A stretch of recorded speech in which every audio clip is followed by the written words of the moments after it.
Hello and welcome to Analysis with me, Jonathan Steele. Yesterday, foreign ministers and negotiators from 30 countries gathered in the Swiss city of Montreux for what were termed the Geneva II talks. The hope is to develop a plan to bring peace to Syria. Yet it was clear from the start of the proceedings that these will not be easy talks. From the outset, there was disarray when Iran's invitation had to be rescinded after opposition representatives refused to participate if Iranian representatives took part. As speeches were made, the hard lines of division between many of the participants were clear to see. Opposing views of those chairing the talks were also expressed, with US Secretary of State John Kerry asserting that Assad must go, and Russian Foreign Minister Sergei Lavrov suggesting that there could still be a role for Assad's government in a transition. So is it possible to negotiate a peace when positions are still being held which are so strong? Let's take a look at this report. The opening day of the Geneva II peace talks ended yesterday on a tone of hope that real progress could be made towards implementing a transitional government in Syria, bringing to an end 3 years of bloodshed that has seen over 100,000 people killed. This meeting was conducted in a harmonious and constructive way. All the participants made the very constructive and productive contributions, and there was broad support, except just the Syrians, or I think almost all the countries supported these principles, that the main purpose of this conference should be implementing this Geneva Communique 1. But despite all good intentions, serious questions hang over Syria's road to peace, with the future of Bashar Assad proving to be the main sticking point in moving forward.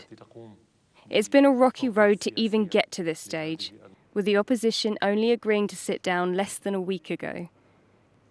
The Syrian National Coalition and Western allies maintain that there is no solution for Syria with the involvement of President Bashar al-Assad. Bashar Assad will not be part of that transition government. There is no way possible in the imagination that the man who has led the brutal response to his own people could regain the legitimacy to govern. Whilst Assad's government have said that the Western allies are dreaming if they think that Assad will step down. No one in the world, Mr. Kerry, no one in the world has the right to give or take legitimacy to a president or government or constitution or law or anything in Syria except for the Syrians themselves.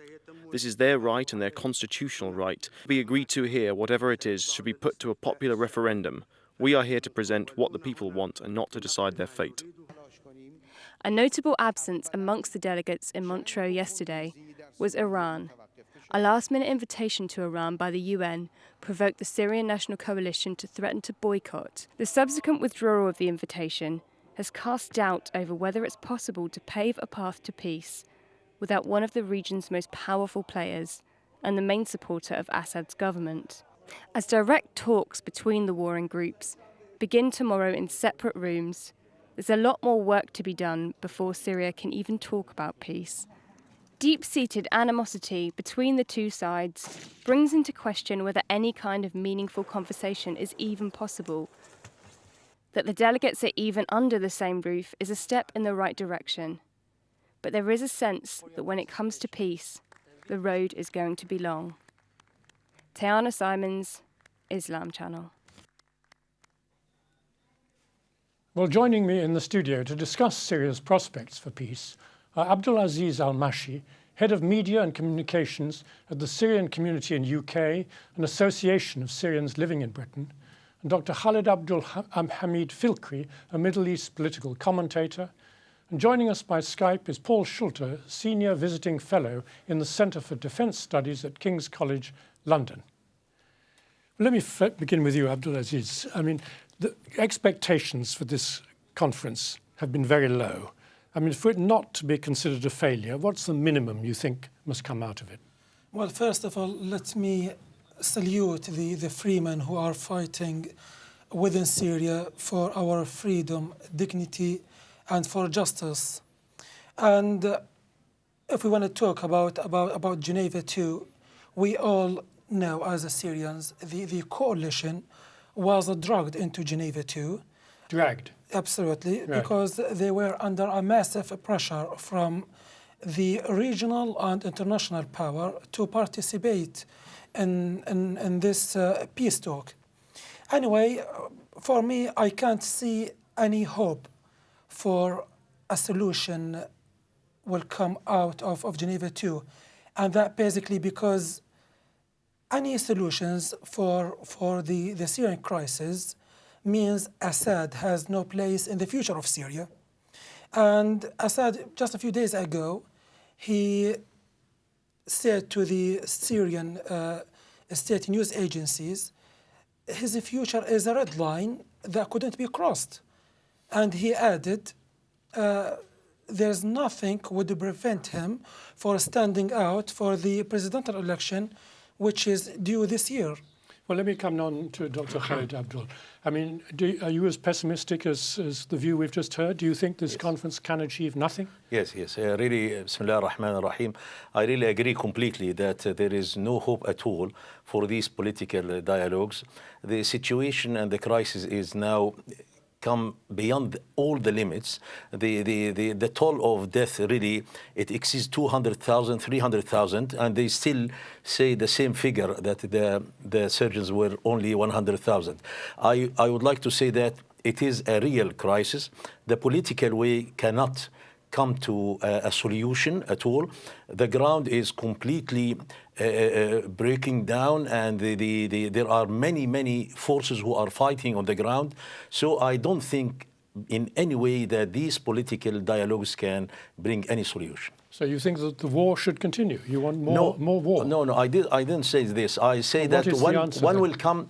One should overcome, and I wish that the people, the people who are asking for their freedom, the people who are asking for live with dignity, the Syrian revolution, which have been for 3 years, it will succeed at the end, and this is what we all hope, that not only Assad should leave, the whole regime should go away, and the Syrian will be, inshallah, having their own life and their own future.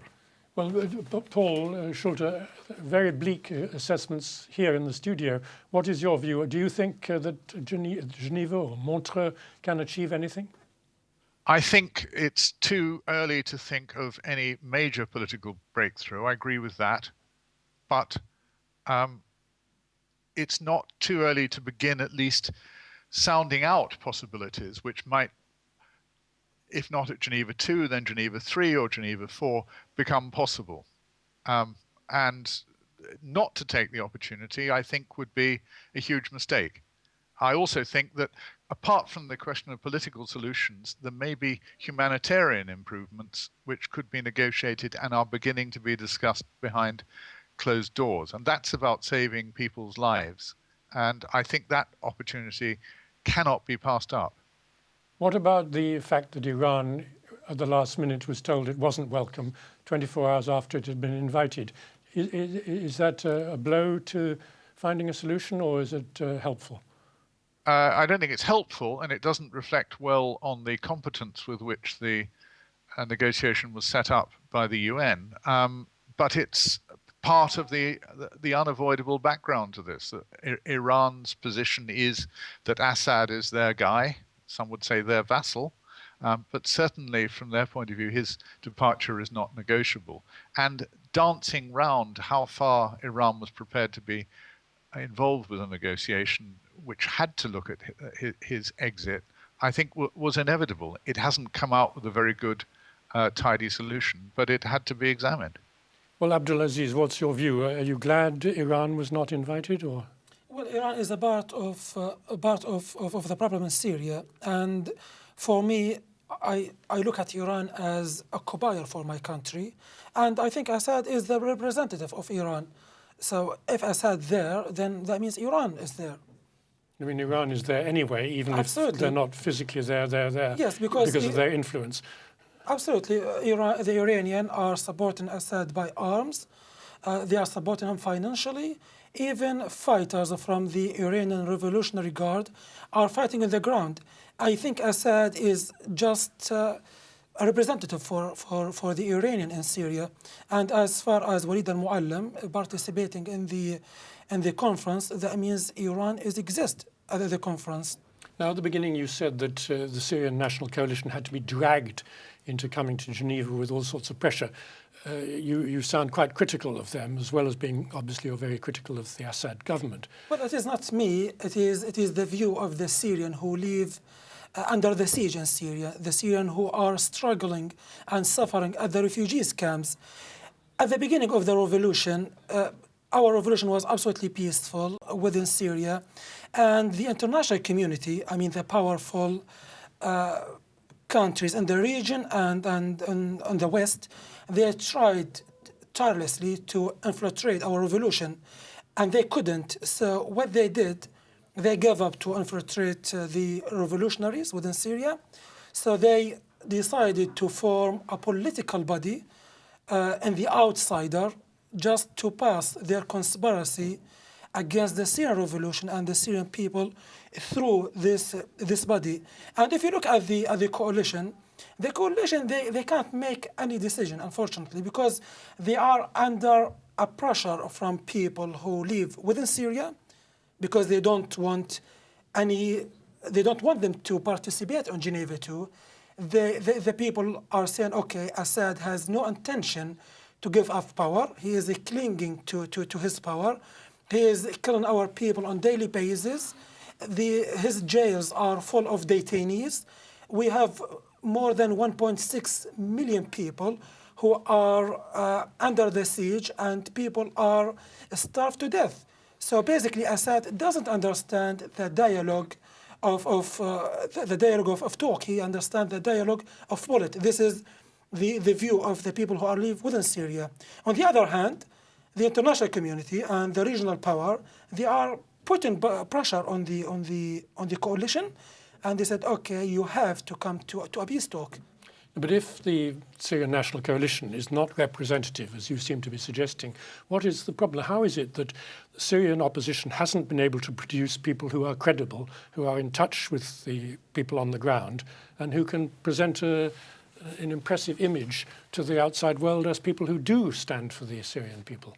Well, within Syria, in every city, we have coordinators. Those people are very aware about the Syrian crisis from the beginning. Those people are the real opposition for the regime. And I think the international community, if they wanted, they could bring like 2 representatives from every city from Syria, and those people can be a counterpart to Assad delegation. What's your view, Dr. Khalid? I mean, yes. What is the problem with the opposition? Why hasn't it been able to produce a more impressive delegation? Yes, because really the main point here is that number one in any delegation now is that Assad should be away of the equation. And number two, the regime as a whole should be away also, and now the people should decide for themselves. So there is no way now to negotiate with Assad and his people. After 3 years of revolution, after 3 years of bloodshedding, after 3 years of 4 or 5 million immigrants now in Syria, there is no way at all. All the people all over Syria and outside Syria, they say that we have now to make the real change. This system and this regime and this government should leave, and we can then decide what we are going to do. Yeah, but there's a difference between what you hope will happen eventually and how you get there. Yes. We know where you want to go. Yes. How do you get there? You're saying the political talks don't work. Yes. That's not the method. Yes. What is the method? Really, I cannot now put a solution because the crisis is huge, and the people who are playing on the ground are from different sources and origins. I mean that Iran has its own hand and the power. Russia is working there. Lebanese, the Hezbollah is working there. And then the fighters also of different groups. The people themselves are also there. The international community also. So that the map is very difficult and complicated. But at the end of the day, let us say that there is one point which all agree, that no place for Assad and his regime to take and to continue in this country. Paul, let me ask you your view about the opposition. I mean, the West has been trying to work with the Syrian National Coalition, but on the ground, they've been trying to work with this new group, the Islamic Front, and they've been encouraged them to take on Al-Qaeda. I mean, do you see any real consistency in Western policy vis-a-vis the opposition in Syria? I think there's a consistent search for people that the West can work with, and people who are going to be prepared to operate together effectively against the Assad regime, but with some concern for restraint and humanitarian limits in the way that many, perhaps not all, but many of the Islamic groups are not. And the attempt to find such partners is very difficult, because the credibility of the people and the factions that the West is trying to work with keeps melting down, partly due to these conspiracy theories that we've just been hearing. There's never any shortage of conspiracy theories in the Middle East, but it's very destructive. If it may be that the coalition is unsatisfactory, but to rubbish it and talk of some largely impossible scheme of plucking out 2 delegates, who chooses them from different parts of Syria, where, and getting them how to some new negotiation, that's a recipe for impossibilism, I think. But the fact that the West has been encouraging some of the Islamists to take on Al-Qaeda, and in a way has been sort of suggesting the secular opposition isn't strong enough, we have to work with the Islamists, isn't that risking the kind of thing we saw in Afghanistan in the 1980s, that you're helping to arm people who in the end, because they are very fundamental Islamists, will turn against the West? It's a matter of judgment, and Islamist is becoming a pretty imprecise and tricky term. But somebody has to take on people who are quite obviously extremist, murderous, jihadi Islamists. And evidently, not only the relatively secular liberal groups can do that. It's going to require other very determined people who might call themselves and would be motivated by Islam, but a different, less murderous kind of Islam. Well, Abdulaziz, I mean, you have your criticisms of the Syrian National Coalition, but they are broadly, the ones who are in Montreux and Geneva, they are broadly secular, at least the majority. Are you worried about the strength of the Islamists on the ground in Syria, among the armed groups particularly? Well, to be honest, we do acknowledge the fact we have some extremists in Syria. But the question is, how did those extremists emerge out? This is a big question. Assad has freed many of prisoners who they're supposed to be linked to Al-Qaeda, whatever, from his prisons, and they are now playing for his agenda. And the other thing, it is the lack of action from the international community. If the international community took actions from the beginning, we wouldn't reach this point where we have extremists and who want to steal the revolution from the Syrian people. But I assure you, in Syria, we are Muslims, we are moderate Muslims, we are fighting Assad because we want democracy. In Syria, Christians, Muslims, and other sects have been living together more than 1400 years, and we have never experienced any kind of civil war or sectarian strife at all. It is Assad and his regime just sustaining this sectarian conflict. Well, I think our time's run out for the first section of this program. We're going to move on in the second half to the humanitarian crisis, what can be done about it, whether these talks in Switzerland can help, and whether there's any chance of getting local ceasefires which might make it easier for people to live. So stay with us.